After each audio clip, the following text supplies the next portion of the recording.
What would Jesus do? And about the topic of feed the hungry, what might he say?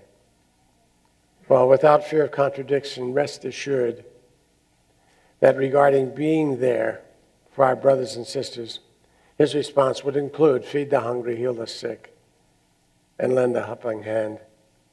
Consider the scripture. I'm in the 25th chapter of Matthew.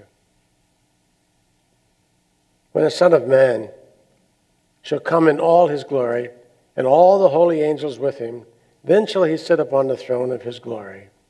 And before him shall be gathered all nations, and he shall separate them one from another, as a shepherd divideth his sheep from the goats.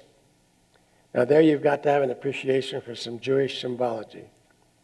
In the Hebrew mindset, being a sheep is fine, no problem. You do not want to be a goat. The goat is a sin bearer. The goat is the one that's doing the Passover. The sins are cast upon him. He's driven out into the far country. So he's going to separate them, all the holy angels with him. And before him shall be gathered all nations, and he shall separate them one from another, as a shepherd divided his sheep from the goats. And he shall set the sheep on his right hand, but the goats on his left hand. Now, the one place you do not want to be is on the left hand of God. God is very right-handed. And the Hebrew scripture certainly supports that. Then shall the king say unto those on his right hand, and this will verify that, come ye, blessed of my Father, inherit the kingdom prepared for you from the foundation of the world. So if you're one of the sheep and you wind up on the right hand, what you've got to look forward to is being blessed with all the blessings. Inherit the kingdom prepared for you right from the very beginning. And then why? What's the rationale for that? Well, I was hungry, Jesus went on. I was hungry and you gave me meat. I was thirsty and you gave me drink. I was a stranger and you took me in. I was naked and you clothed me. I was sick and you visited me. I was in prison and you came unto me. Then shall the righteous answer him, saying, Lord, when did we see thee hungry and feed thee, or thirsty and give thee drink? When did we ever see you as a stranger and take you in, or naked and clothe you? Or when did we see you sick or in prison and come unto you to visit you? When did we ever do that? And the king shall answer and say unto them, verily, truthfully, I say unto you, inasmuch as ye have done it unto one of the least of these, my brethren, you have done it unto me. Any questions? Where Jesus stands on the topic of being there, healing the sick, feeding the hungry. Don't think so. The consequence of remaining indifferent to an invitation to grace that explicit was clearly appreciated by Dr. Muhammad Yunus. He was a founder of the Grameen Bank in Bangladesh. He left no stone unturned in his crusade on hunger and poverty in a country that defines poverty and hunger.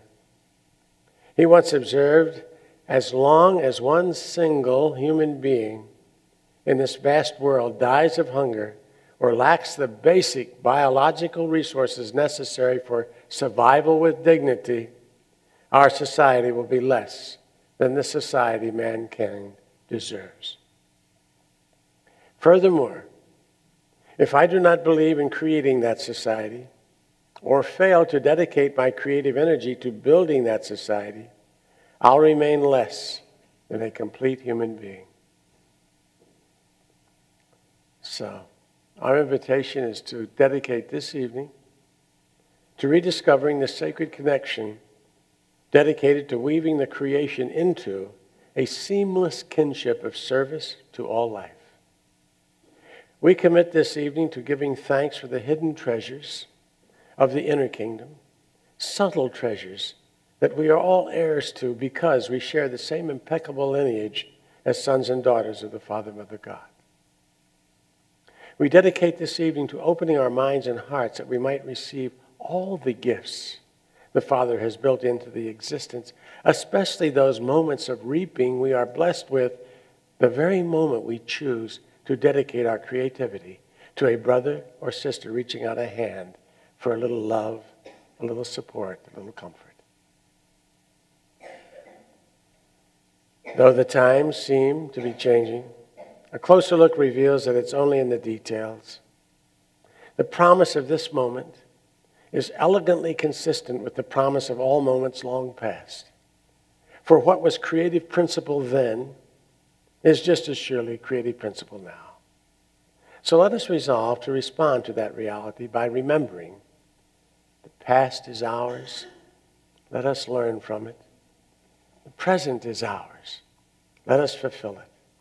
The future is ours. Let us enrich it.